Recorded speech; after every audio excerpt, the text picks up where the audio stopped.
That's it. I mean, you don't have to make everything. That's it. There's plenty of other stuff to make. Let's face it. There's some action figures that just need to die off. So let's look at 10 action figure lines it's time to have a funeral for.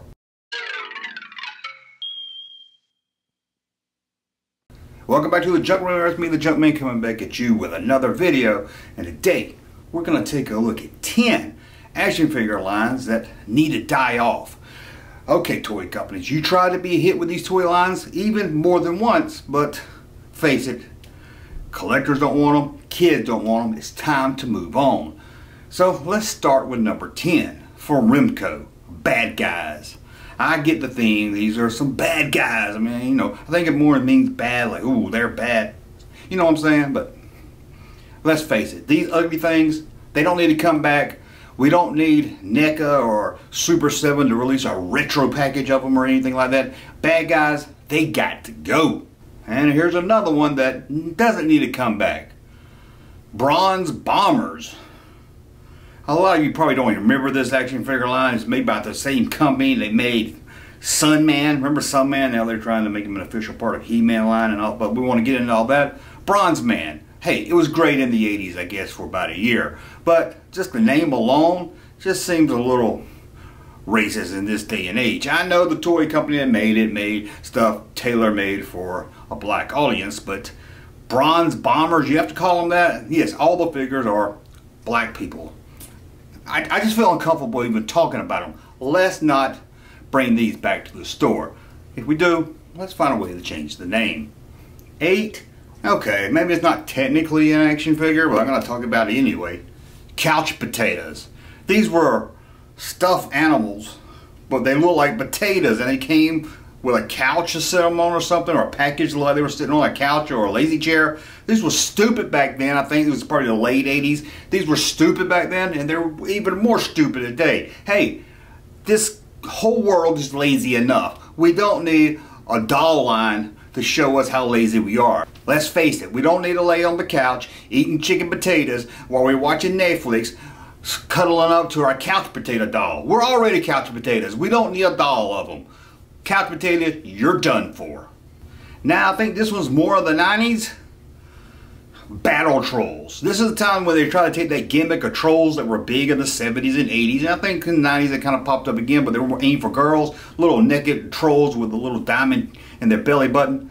Well, they tried to do a boys line called Battle Trolls. You had to make it, you know, for boys, you had to put battle in it to make them think it was something cool. When it wasn't. It wasn't cool then. It wouldn't be cool now. Battle Trolls, leave them in the 90s where they belong. Some things are just a product of the 90s. And Battle Trolls, that's what it is, a product of the 90s. Stay there. You're done for. We don't need this toy line to ever return to a toy store.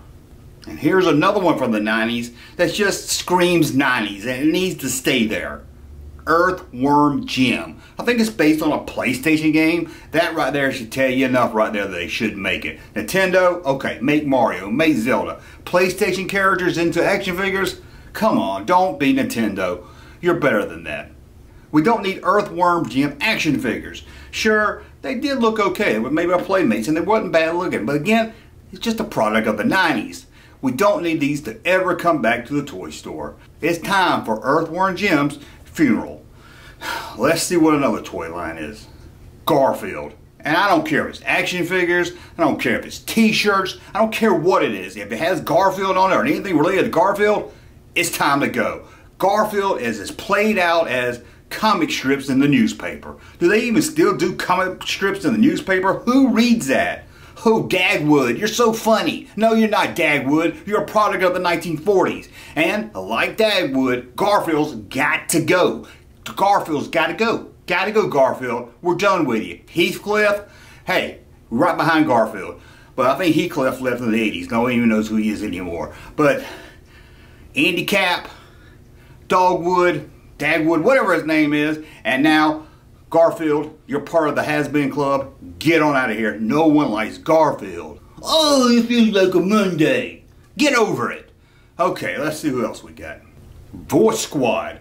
These was very cheap looking plastic figures. I'm not sure off the top of my head. Maybe I'm thinking Matchbox, but I could be wrong.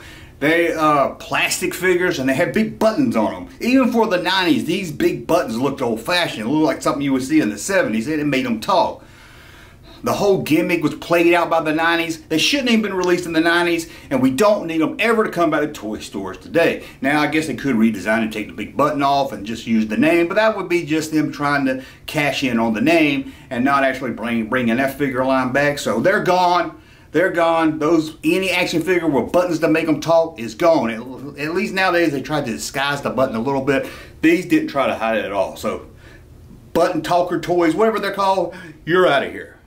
And that leaves us with number 3. That's right, 1, 2, 3. Number 3, Dorothy Hamill. I guess this is Mark Hamill's sister. I'm not really sure. I think she ice skates. She had an action figure line in the 70s. Well, I guess you could call it a doll line in the 70s. Thank God. Didn't have her in the 80s or the 90s, and we don't need her today. I don't know who she is. I don't know why she had a doll, but please keep Dorothy Hamill in the 70s where she belongs. Again, Super 7 out there. If you Super 7, if you're watching this, don't give us a retro figure of Dorothy Hamilton. I don't even like saying her name. So get that out of here. That's staying in the 1970s with disco. Both of them can stay in the 70s. Okay, number 2. Cowboys of Mesa. Oh, this is another one that just screams 90s and needs this. Now, I know you kids that grew up in the 90s. Oh, Cowboys of Mesa, that's my childhood. Bring it back. I want retro Cowboys of Mesa. We don't care what you want. It's us, the Generation X Club. We tell the toy companies what we want. We don't want Cowboys of Mesa. I know. Oh, Junkman, you're just a boomer. Cowboys of Mesa? That was rad. Well, it can be rad all it wants, but it's got to get out of here and stay in the 90s. That leaves us with the number 1 toy line that's done for. And this is one that's been done about 8 times. So it's time to move on, because about every time they do it, it flops. They even did a movie about 10, 15 years ago that flopped. And this is The Lone Ranger. It's over, Lone Ranger. Get on your horse Silver. Take your racist stereotype Indian with you and get the hell out of here. We don't want you anymore. The Lone Ranger, that's kids that grew up in the 1930s like stuff like that. We don't like that. Who is that masked man? Oh, he's wearing just a little mask on his face over his eyes. How can you not tell who he is? Lone Ranger, get out of here. Like I said, NECA's done Lone Rangers. Lego's even done Lone Ranger. Who else has done Lone Ranger? Marks, I think, did Lone Ranger. I don't know. Everybody's done Lone Ranger, and it gets out of here. The only time I want to hear an action figure or toy line based on Lone Ranger is when it's got an S on it. When it's action figures of the rock band, the Lone Rangers. Oh, who remembers that rock band? They were a great rock band. I know some people say the Lone Rangers were better back in the original days, before they got signed with the contract, before they went to jail, before they took everyone hostage at the radio station. But to me, I like the after the hostage situation music. I know I'm kind of not old school, I guess, when it comes to the band The Lone Rangers. Great band. Check them out if you don't know them. Anyway, that's 10 toy lines or action figure lines that, hey, just need to dig a hole and bury them. Have a funeral. It's over for these action figure lines. We don't need them. Well, tell me in the comments below how I'm wrong. Junkman wrong. I don't think that's possible. And in the comments below, let me know. Did you love Cowboys of Mesa? You 90s kid. Well, thank you for watching. Thumbs up and like my content. Subscribe to the channel. We'll talk again soon. Hey, Junkman channel popping though. Thank you, sir, for that unsolicited testimony.